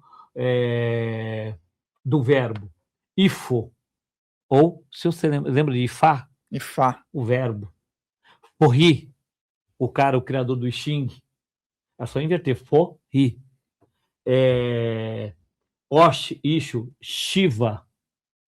Aqui, para você pegar o Shiva, você já tem que estar pegando a letra o PH e trocando pelo SH, que são as transmutações pelas letras planetárias. Você saindo das zodiacais para as planetárias. Entendeu? Sofia, a sabedoria. Piste Sofia. Vamos adiante. Eu só não fiz do ar nisso daí, mas vamos lá. O do fogo, Hot, Tel, Noé. Lembra Noé da Bíblia? Lembra que os esoteristas falam que nós temos os tempos dos eons? Então não é um código de novo. É uma codificação. Agora a gente vai querer que o cara tenha existido, vai ficar difícil a minha vida, né? Não vai ser muito fácil. Você vê a própria palavra de palavras como hot, você vê que está aqui no arqueômetro. E significando fogo já. Noé. E ainda outro dia eu vi uma piada que Noé teve que colocar um casal de cupins na arca. E para destruir depois, né? E o borrachudo eu não perdoo ele, para começar. Pernilongo, né? Tem coisa, mas vamos falar sério. Como é que naquele lugar ele ia conseguir pegar os animais dos trópicos ou das regiões equatoriais e tudo? Não ia, né? Tecnologia... Não ia. Então, tem coisa que a gente tem que ir para o pensamento infantil para poder querer acreditar. Não é. Ramatiz fala bem disso, da história do profeta Jonas, que é engolido pela baleia. A garganta da baleia não passa uma agulha, vai passar o cara inteiro? Ou a gente vai ter que entender e aceitar que isso é uma metáfora? Ele ficou vivo lá, tal, né? Fez que nem no desenho do Pica-Pau, fez ao banquete.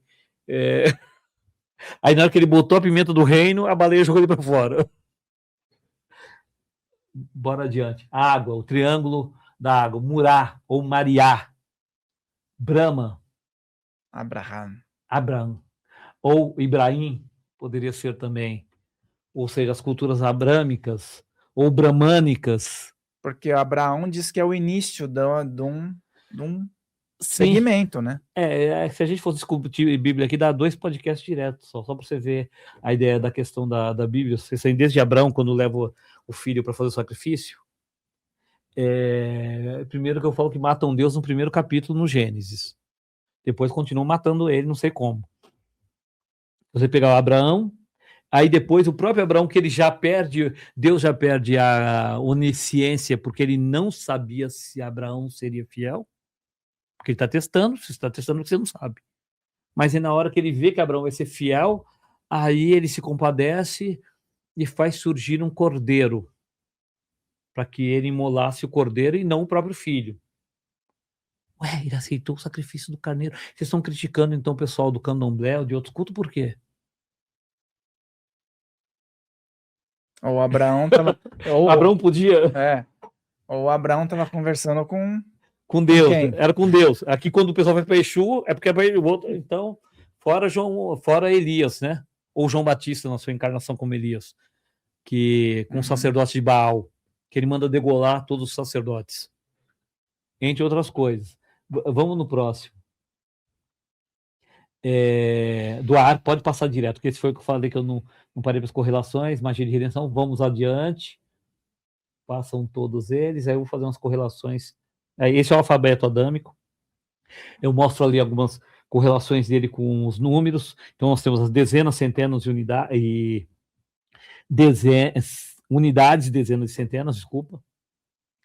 Os que estão, pode deixar nele, os que estão, se a cor aparecer bonitinho, esses que estão no lilás, são as letras ditas arquetipais ou arquetípicas, letras formadoras do nome da divindade. A1, Deus, ou que seja. Então, veja que a soma delas, deixa eu falar outra coisa, depois a gente vai lá. Os que estão em outras cores são as 7 letras planetárias, ligadas aos orixás. E depois sobram 12, que são as zodiacais. Então, nós temos arquetipais, que são ligados à divindade, temos planetárias, ligadas aos orixás, ou potências espirituais, independente do nome que seja, e as 12, que são as letras involutivas ou zodiacais. Pode ir adiante. Então, vamos começar pela Cabala. A palavra Cabala vem de...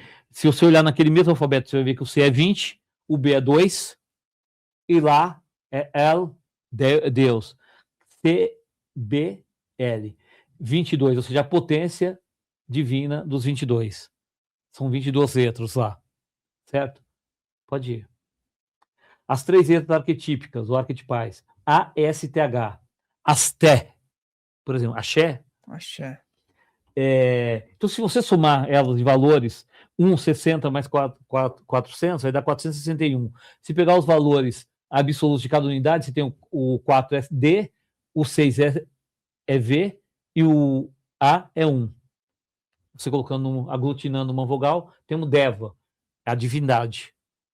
Então, essas 3 letras representam a divindade. Pode ir adiante. As 7 letras planetárias. Pegar a letra B ligada à Lua, que seria Iemanjá. G, Vênus, ligado ao Oxóssi. 4, Júpiter, ligado a Xangô. 20, Marte, ligado Ogum. 50, o Sol, Oxalá. 90, Mercúrio, que é Iori. E acho que a gente vai até ver uma coisa muito interessante, né? Mercúrio é considerado, nos metais, é o único metal líquido, é o mais rápido de todos, né? Tanto que em inglês é Quicksilver, né? Que é prata rápida, né? E nós temos aqui Saturno, que é Iorimá. Você tinha me questionado sobre os dois, Iori e Iorimá. Isso. Na verdade, o nome Obaluaê é um título de Iorimá. Obaluaê quer dizer o pai da terra da vida. O rei da terra da vida. Obá, Ilu, Aie. Volta só nele um pouquinho para mim, Iago. Você vê que a soma de todas as letras, de todos esses números, dá 469, que vai dar Devata. Devata, na própria mitologia hindu, são as divindades menores, logo abaixo da divindade maior, e ligados, inclusive, a fenômenos naturais. Orixás? Então, você vê que, de novo, a mesma história. E vamos lá, os 12. Seguinte. As outras letras são ligadas aos signos. E a soma disso daria Ev, ou Eva, a natureza, a vida. Então, o reino natural involutivo está aí. Aí o pessoal fala, mas a cabala hebraica, mas aqui é outra cabala. Não é cabala do mesmo jeito? Por isso que eu falo que é a cabala arqueométrica, né? Essa briga, Essa é a briga. Então, nós dizemos que a cabala arqueométrica, que a cabala adâmica é anterior à cabala hebraica. A cabala hebraica, as outras são sucedâneos dela. Pode ir adiante, Iago, por favor? Aí a gente pega, se adicionar o Y do eu sou, a letra solar, eu sou a vida absoluta. Yavé, Eveí, o tetragramaton. Esse nome também causa discussões, né? Atualmente, eu acredito que essas deturpações são dentro do que aconteceu na Bíblia. De verdade, eu respeito, mas não acredito. Porque isso aqui mostra toda a síntese magística do 4 que vira 3 e do 3 que vira 4.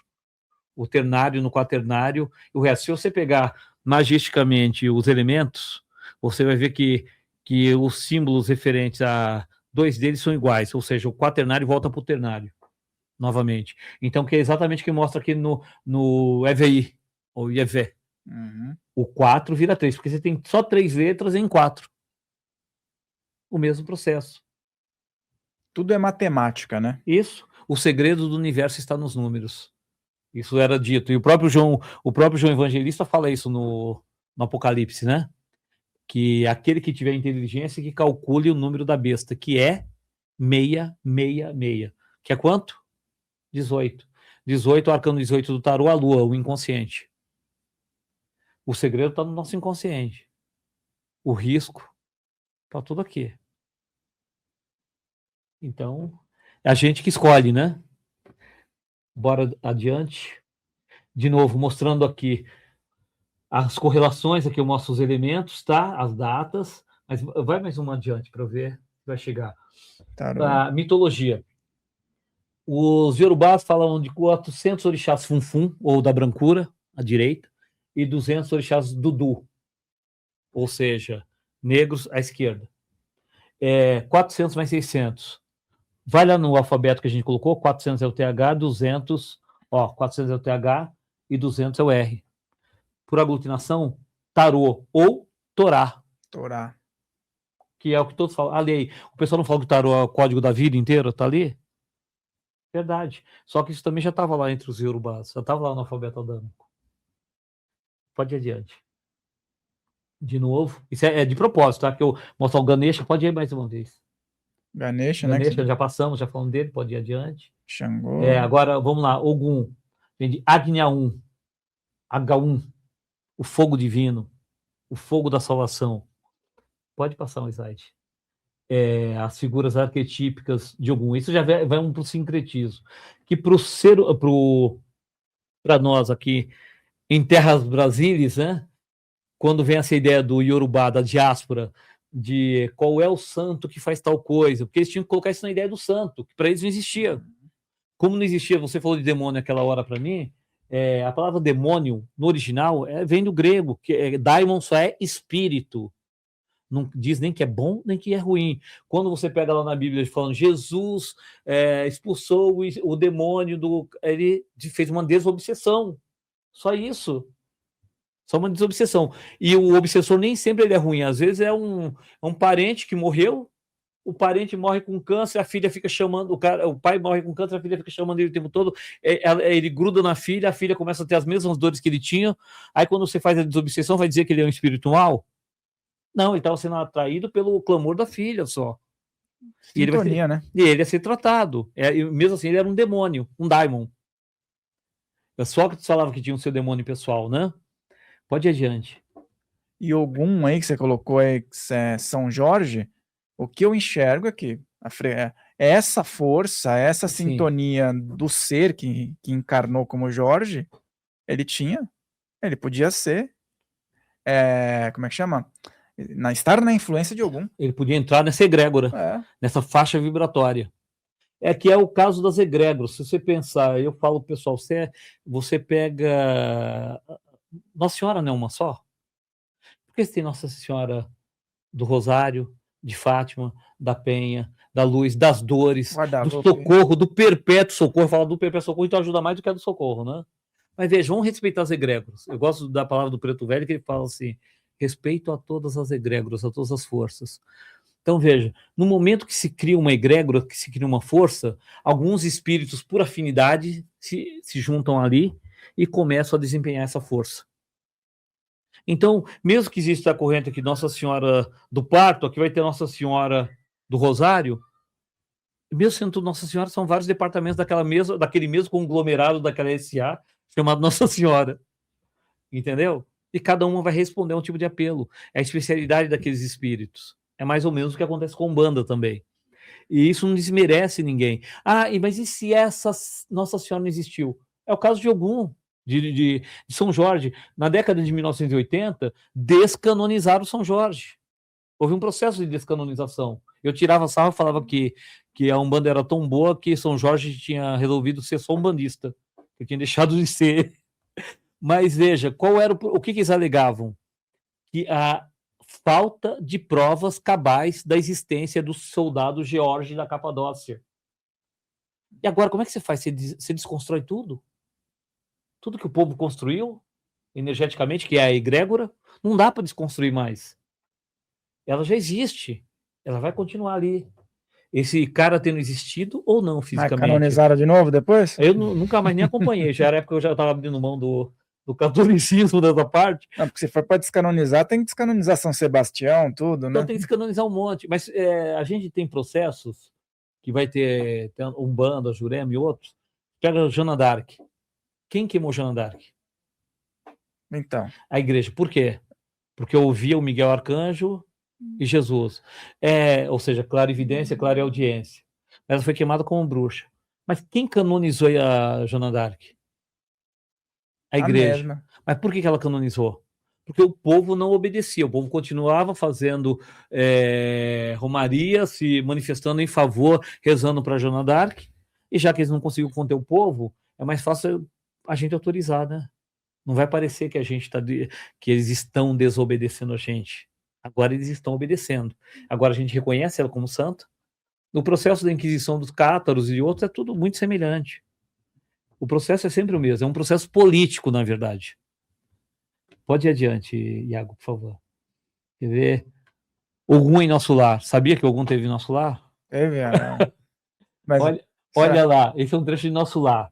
Logo após os primeiros dias que assinalaram as bombas na terra polonesa, encontrava-me ao entardecer nas câmaras de retificação junto de Tobias e Narcisa, quando inesquecível clarim se fez ouvir por mais de um quarto de hora. Profunda emoção nos invadira a todos. É a convocação superior aos serviços de socorro à terra, explicou-me Narcisa bondosamente. E Tobias informou: quando sou o clarim de alerta, em nome do Senhor, precisamos fazer calar os ruídos de baixo, para que o apelo se grave em nossos corações. Esse clarim, disse Tobias, igualmente emocionado, é utilizado por espíritos vigilantes de elevada expressão hierárquica. O pessoal de Nosso Lar que está dizendo que são de elevada expressão hierárquica. Então, eu acho que nunca saiu de lá, viu? Estava sempre por lá. E a expressão... E eu sempre falo pro pessoal, se vocês quiserem brigar, briga com o Chico Xavier, não briga comigo. Eu só estou repetindo o que está escrito. Se pegar o livro e a vida continua, é pior ainda que lá tem o trabalho de um Exu Guardião, que eles chamam de visitante regional, tá? Um visitante regional? E lógico que o Chico Xavier, o André Luiz, ele não ia colocar lá Exu, alguma coisa, que o Chico Xavier estava ferrado no dia seguinte. A maior parte não sabe que o primeiro livro de Chico Xavier foi o livro Emanuel. E esse livro a FEB se recusou a editar com a chancela. Ela disse que estava claro que era um livro mediúnico, mas não era um livro espírita. E que ela aceitava fazer o trabalho gráfico, mas ia cobrar pelo trabalho gráfico e não colocaria a chancela da FEB. Por quê? Porque não era um livro espírita. Tinha termos diferentes? Não, exatamente isso. A ideia para ela não casava no começo. Aí venderam todinha toda a edição. Quando foram lançar a segunda, mandaram a carta para o Chico Xavier assinar, de doação da primeira edição e da segunda, mas da primeira que ele pagou, inclusive. Ele ia doar os direitos autorais. Só que agora a segunda já viria com o selo da FEB. É o mesmo esquema, agora tem que reconhecer. Era o Chico Xavier, né? Se fosse o Valdeci, provavelmente eu não tinha assinado nunca. É por isso que era ele que estava lá. Com todo o mérito dele, né? Porque olha...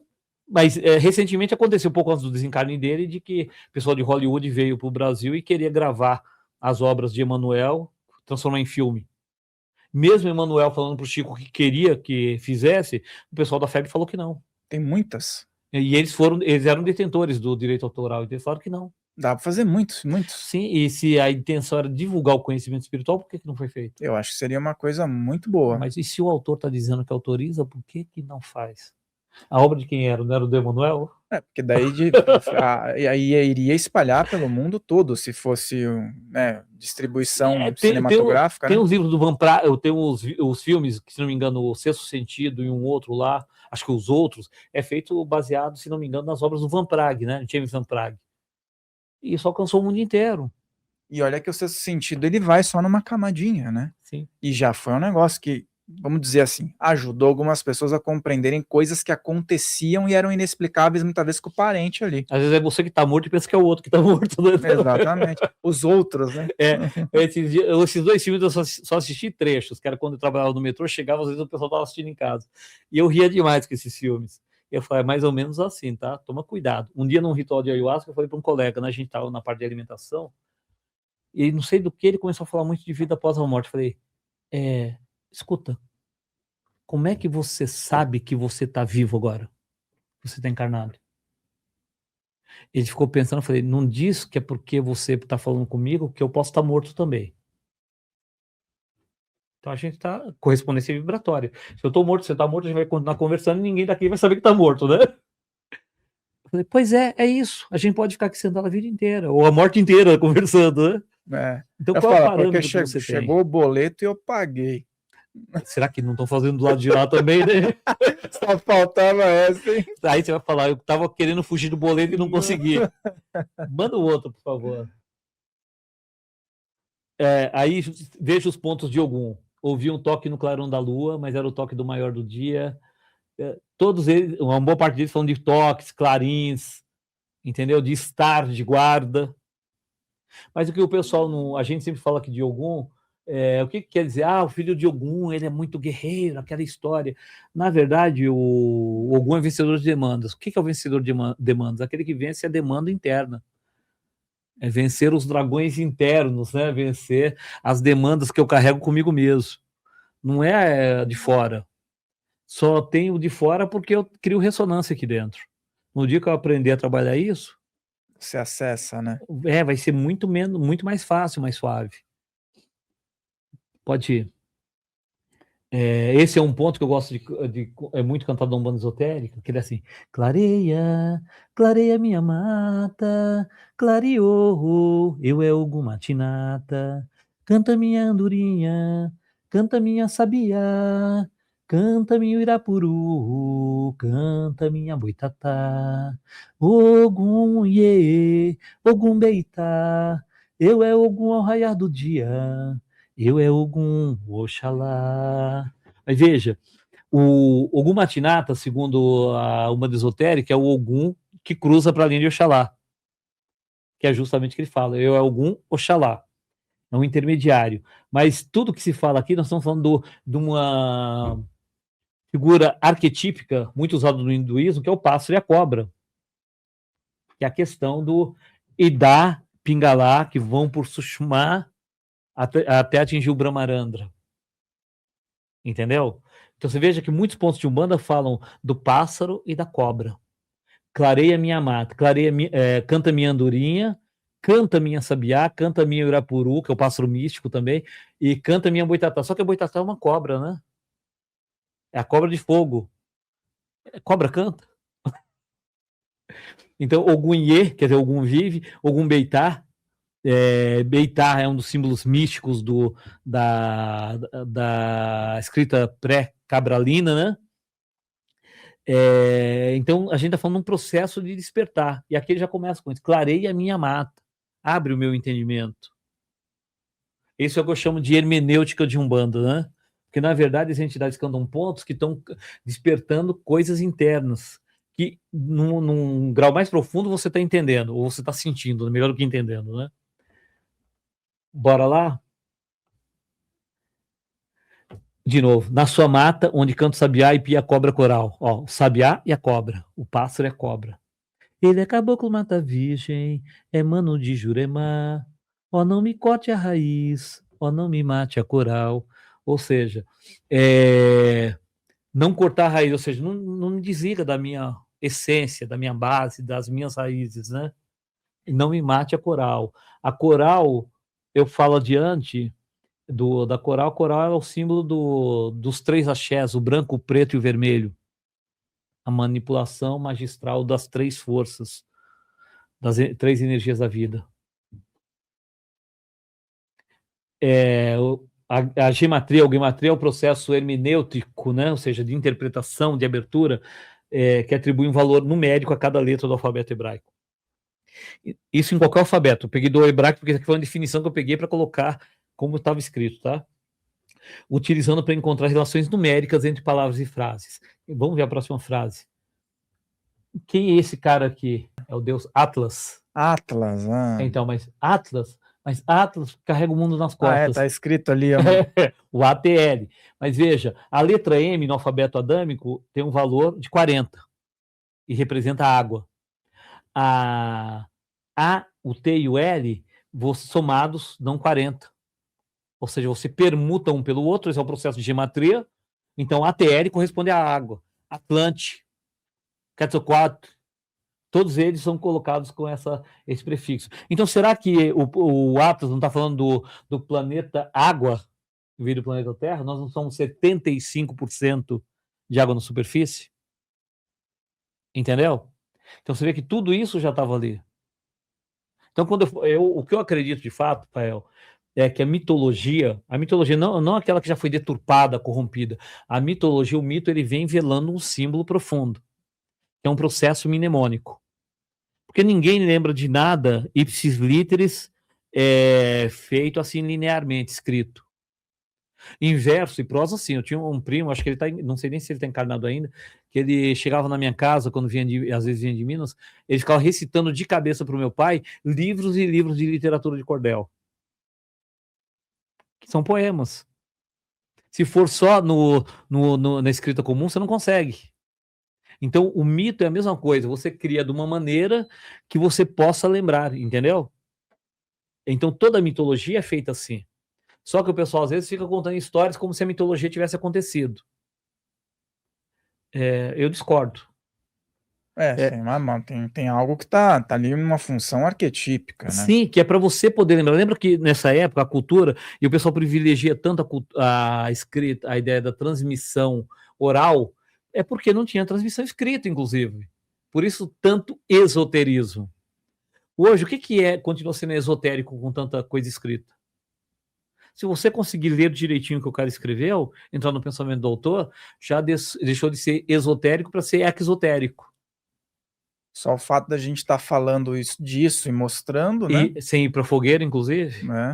Eu já atendi uma pessoa que na última sessão ele percebeu que ele ainda tinha uma angústia e aí ele percebeu na sessão, ele tinha ido para fogueira. Aí, no começo ele não entendia, tá? A maior parte do pessoal que vai para fogueira não entende. Essa é uma coisa interessante, porque o discurso quevediano que existia por aí diz que todo mundo, em regressão, todo mundo foi príncipe, rei, foi isso, foi aquilo, só gente importante. E não, o que a gente pega na prática comum é o contrário. Um monte de gente que era camponês, dona de casa, o cara era lenhador, pescador, qualquer coisa que você pensar. E o cara tá indo, não tá entendendo porque tá indo aquele povo gritando, e geralmente na terapia eu faço ele aproximar e perceber o que a pessoa está falando. Eles estão me chamando de bruxo. Por quê? O que você faz? Não, é porque eu fazia uns estudos sozinho, sem... Se você tivesse que dar um nome para aquilo, para você mesmo, para aquilo que você fazia, como é que você chama? Ele falou, alquimista? Eu falei, pois é. E aí, quando ele percebe que ele está sendo levado para a fogueira, tinha uma mulher junto, que era uma moça, não era bem uma discípula, era tipo como se fosse uma irmandade, né? Mas cada um no seu canto. Ele falou que ela acusava ele, dizia que a culpa era dele, deles terem sido pegos. E que essa culpa, ele que tinha vacilado. E ele ficou carregando essa culpa durante alguns séculos, né? E aí ele fala que uma outra pessoa continuou. Aí ele fala, cara, você vê que engraçado. Ele vinha da linha evangélica, a esposa ainda era evangélica, e ele com material, ele falou, cara, eu tô lendo um livro aqui, aí ele tirou o livro encapado com papel pardo, que é para as pessoas não verem o que ele tá lendo. Você viu? Ainda carregava... Tá com medo de ser queimado até hoje, né? A minha visão sobre os profissionais de saúde, a maior parte, psicólogos, fisioterapeutas, médicos, a maior parte fica tão rígido nisso porque tem medo de novo, porque qualquer coisa que você fazia, você era bruxo, você ia para fogueira. Então agora o cara quer ser cientista ao extremo. Porque hoje não jogam, mas acabam com a carreira do cara, né? Hoje em dia o cara se vira sozinho com a internet também de outro jeito, né? Antigamente eles caçavam o seu CRM, você é médico, você não fazia nada. Hoje em dia você fica como terapeuta alternativo e desenvolve seu público na internet e vai embora. Entendeu? De uns 10 anos para cá, isso, né? De uns 10 anos para cá. Eu conheço muitos profissionais que abriram mão do título, tanto na psicologia quanto na medicina, porque os conselhos estavam enchendo o saco deles, eles falaram, olha, não quero mais. E continuar atendendo de outra forma. Então, mas se o cara precisar disso, ele vai acabar se sujeitando. Uhum. Tem tempo ainda? Opa, tem mais ainda aí? Vamos ver se tiver alguma coisinha que nós não falamos Pode ir adiante dele. O Atbash é a criptografia de simples substituição de letras. Você vai substituindo. Eu quero te mostrar agora sobre o de Yorimar. Pode ir adiante para você ver. Se você pegar as 3 letras, as 3 sílabas referentes à palavra, ao orixá Yorimar, daria o mantra Pakasha. Se você inverter isso, você vai ver que o K, você poderia permutá-lo por 2 N's. O K vale 100, cada N vira 50. Um dos títulos de Obaluaê ou Omulu não é Chapanã. Chapanã. Olha aí. Muito interessante. Quer mais claro do que isso? É. Então eu falo que o nome Obaluaê é o pai da terra da vida, mas Omulu é o filho da terra. O Mó e Lu é o filho da terra. Então, o que poucos sabem que é ligado ao planeta Saturno, de onde vem a palavra Saturnais ou Satanás também, né? Que eram os mestrados da magia, eram os magos velhos. Então, eram daqueles que as pessoas tinham medo. Então, daí, para associar isso, que quando o cara fala, lá na Bíblia está que Satanás... Bom, primeiro não existia a palavra Satanás na Bíblia. Não, mas que o diabo também não tinha na Bíblia. Diabo é um contraponto filosófico, de diabolo, que é o contrário de símbolo. Símbolo é que agrega e diabolo que desagrega. Nós até falamos isso da outra vez, né? Passamos rápido nisso. Símbolo e diabolo. Então não estava na Bíblia esses nomes.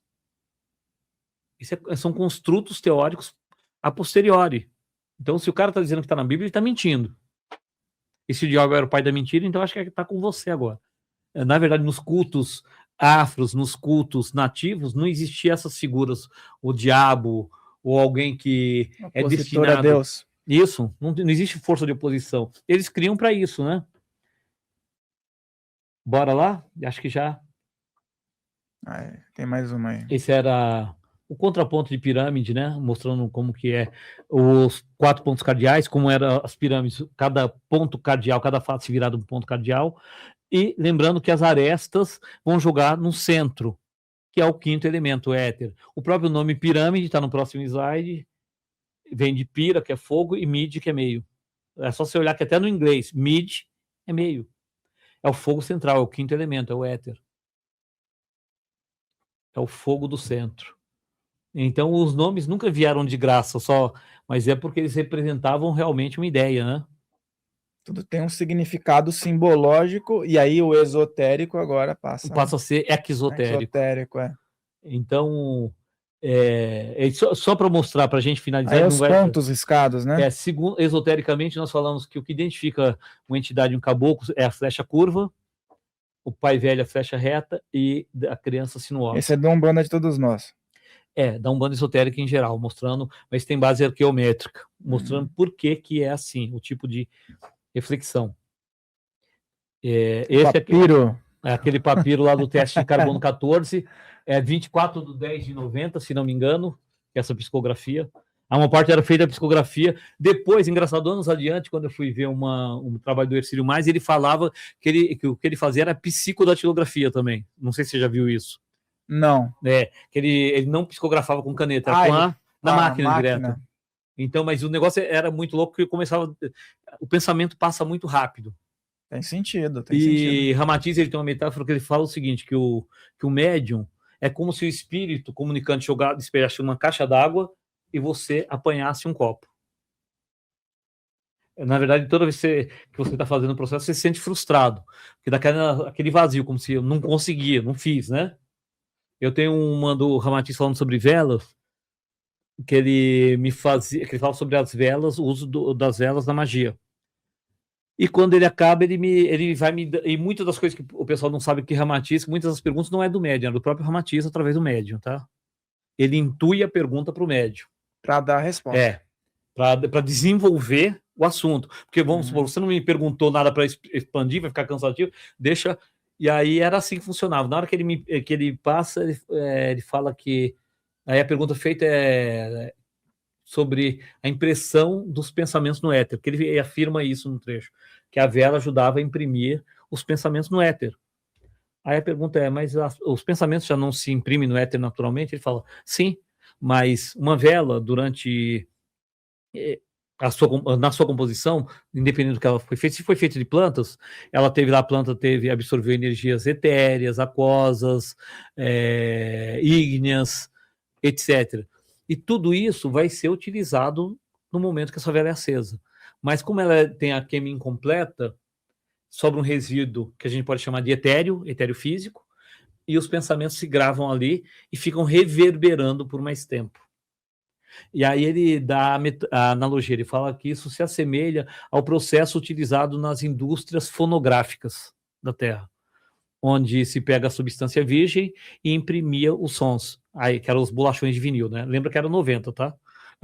Ainda tinha bolacha de vinil. Tá? Vire cassete. Né? E ele fala só que aqui, em vez de ser o processo de imprimir o som, eram os pensamentos. Aí quando eu falei, puxa, gente, eu nunca tinha pensado numa coisa dessa, mas é interessante, porque realmente faz sentido. Você deixa mais tempo aquele pensamento densificado, o que por atração, por ressonância, acaba trazendo. É uma dessas que eu tenho no carbono 14, tá? No carbono 14. Depois a gente faz um teste aí para ver se está tudo sintonizado. Bom, mas assim, a gente já tem mais imagens aí, porque... não, é só uma curiosidade. Isso aí é o meu TCC em 2009. O meu TCC eu falei justamente sobre isso. Mitologia africana, uma interface com a psicologia junguiana, mostrando... Já só para criar um pouquinho de polêmica, né? Que o povo olhava assim e falava, mas podia falar disso? Eu falei, ué, Jung fala do que a vida inteira? E em seguida foi a oração que eu fiz o fechamento desse TCC, na verdade é a abertura do TCC, né? E mostra aí o contato do Valdeci, que eu vi que tem contato, teu contato aí, né? Aí, ó. Para atendimentos, esse número que está na tela, pessoal, 11 95721 5636, vou colocar na descrição também. E tem um Instagram, Valdeci Carneiro, que nós vamos ter uma publicação colaborativa lá, como da outra vez a gente fez um post colaborativo, para você também acompanhar aí o Instagram do nosso convidado. E eu quero agradecer, porque hoje nós tivemos um grande número de conhecimentos bacanas para o pessoal poder também se aprofundar, né? E, aliás, volta, assiste novamente, faz suas anotações, você viu que tem bastante material que ele coloca como referência, então volta. Eu vou deixar as referências de livros também aqui embaixo, para que você possa procurar. Tá aqui embaixo, vai ter os livros nos quadradinhos para que você possa fazer sua busca, comprar os livros se você quiser, e entrar em contato com o nosso convidado nas redes dele. As suas redes são o Instagram? Principalmente o Instagram é o melhor, né? O Instagram, No YouTube, o YouTube que eu mais uso hoje é o da própria Sociedade Interamericana de Hipnose. Eu estou montando um outro chamado Repensando a Espiritualidade. Eu botei só um videozinho lá com o Alexandre Pereira, né? Mas a gente vai começar a ativar lá Legal. com alguns cortes, algumas coisas. Ele teve aqui também, gente boa. Muito bom, muito. Nós falamos sobre EQM. EQM, é. Que ele gosta muito. Gosta bastante. Aliás, eu só não quero fazer o teste de morrer para aquele testezinho, mas se tiver que fazer também, né? Ué, vai saber, né? Se numa outra existência já não teve esse teste. Olha, eu já tô cansado desse. Tô vivo, tô morto, tô vivo, tô morto. Lembro do Alto da Compadecida, né? É. Mas eu acho que a grande sacada é que tudo está convergindo para mais conhecimento, né? Para se tirar os véus, a ilusão que a gente cria. Eu acho que o pessoal hoje em dia só não busca algo para melhorar se não quiser mesmo. Porque antigamente você tem que gastar com livro, você tem que fazer um monte de coisa. Hoje você acha o conhecimento disponível na internet. E de graça, né? Verdade. E para quem está assistindo, aproveita, viu, pessoal? Porque a gente coloca aqui à disposição esses conteúdos e para que você tenha como base de pesquisa e também faça suas próprias pesquisas. Porque muitas vezes você vê um termo aqui, uma situação aqui que você já pesquisava, mas deu um link para você poder fazer uma pesquisa mais aprofundada, tirar suas próprias conclusões. Beleza, pessoal? Agradeço mais uma vez, meu irmão. Eu que agradeço. Pela presença. Vamos marcar mais possibilidades, tá? Apresentações assim são muito bacanas. E é isso. Você que está aí, agradeço também. Te vejo aqui no nosso próximo episódio. E coloca aqui seu comentário, deixa teu like, se inscreve e compartilha, porque isso fortalece muito. Até!